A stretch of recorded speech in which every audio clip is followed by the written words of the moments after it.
Well, one man who hopes to capitalise on next month's elections is UKIP's leader, Nigel Farage, and he joins me now. Hello, Nigel. Hello. I mean, the party is characterised, and you probably disagree, as a single-issue party, or certainly predominantly.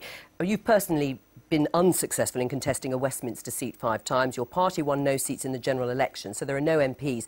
So where do you see UKIP in the future? Well, the Barnsley by-election was the last Westminster by-election, and we came second. That wasn't a bad showing, was it? If you look at the opinion polls, this time 5 years ago, we were on 1% of the national polls in general election voting terms. The Angus Reid poll last Friday had us on 8%, so I think UKIP is going up. It's all about whether we're relevant or not. In a European election, the voters say, yeah, this party is relevant to this election.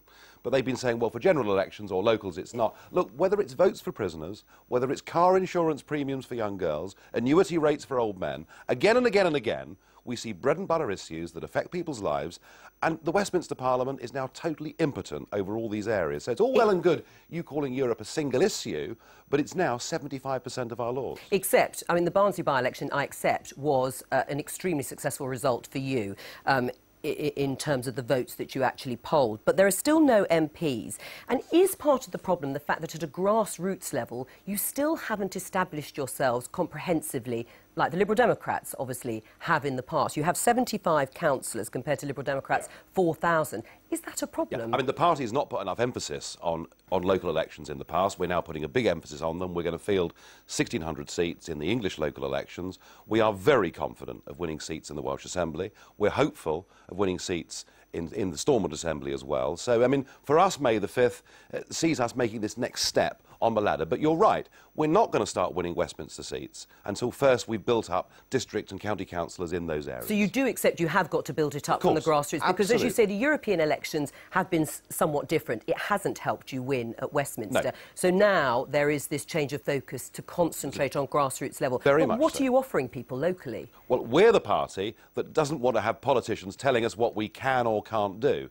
So our view, standing in a local election, is if the local publican wants to have a smoking room at the back, he or she should be allowed to do that. Our view is if local people want to call a referendum on a major local issue, they should have the right to hold a referendum, and a binding referendum at that. You know, we believe in democracy, and we want to see a big devolution of powers from Westminster down to local councils. We would like to see local councils raising more of their own money, spending more of their own money, and making local elections matter. You could argue, though, that the coalition government has already done that. They've already stolen that thunder. They're offering localism, as they would say. They are promising, whether it actually happens, to pass power down. Well, they're not doing it. Fine, and you're going to challenge them on that. But do you think there is enough there to actually say to people in local areas, UKIP should be your local councillor, we can run your council? Well, I think there is, and I think we also will offer... There's no evidence of it. I mean, 75 councillors is really a drop in the ocean. I've made the point that our emphasis in the past has not been on doing local politics properly. But there are 1 or 2 areas now in Staffordshire and places like that where we have begun to win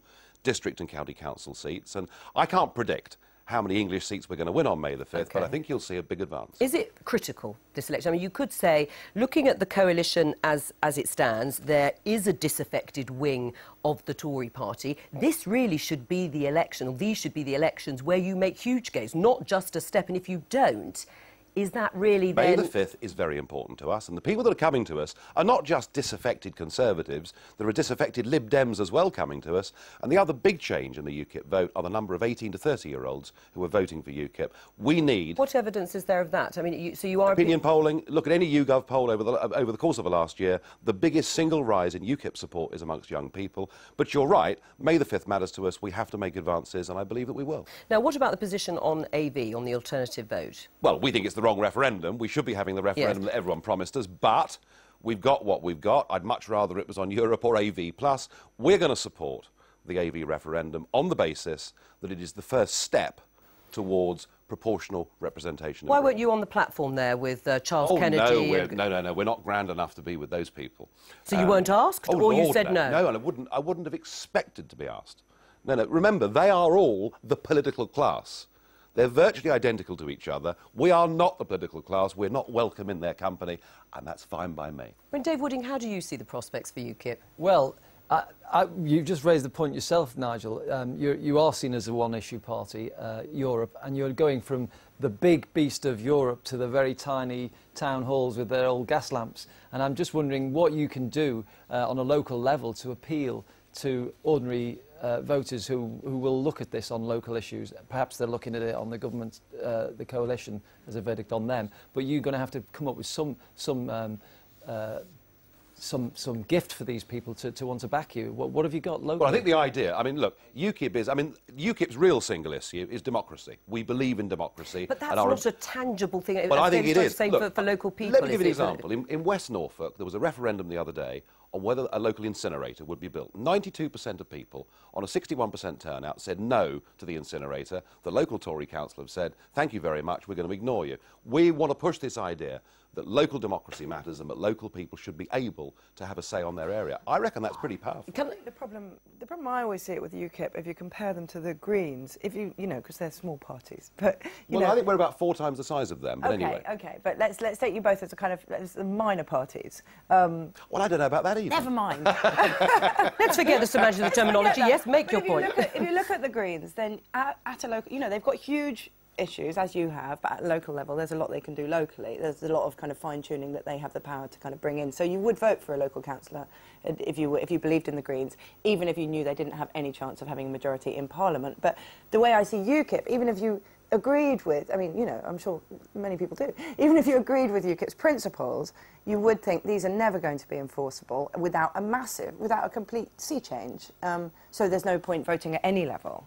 Well, I think there is a sea change going on in politics. I think the public's disaffection with the political class is the greatest that it's ever been. And of the minor parties, as you choose to call them, it's interesting that parties like the Greens have stuck exactly at where they are in the polls, at 1 or 2%, and it's UKIP that's made that big move forward. So I think we're being seen to be far more relevant than ever before. I mean, on the alternative vote, I mean, some of the evidence shows that actually people have already started voting for smaller parties. There's no strong evidence to point to more people voting in large numbers for smaller parties under the alternative vote. Well, look, I mean, in the last 2 European elections, we've polled about 2.6 million votes. In the last general election, we polled just under 1 million votes.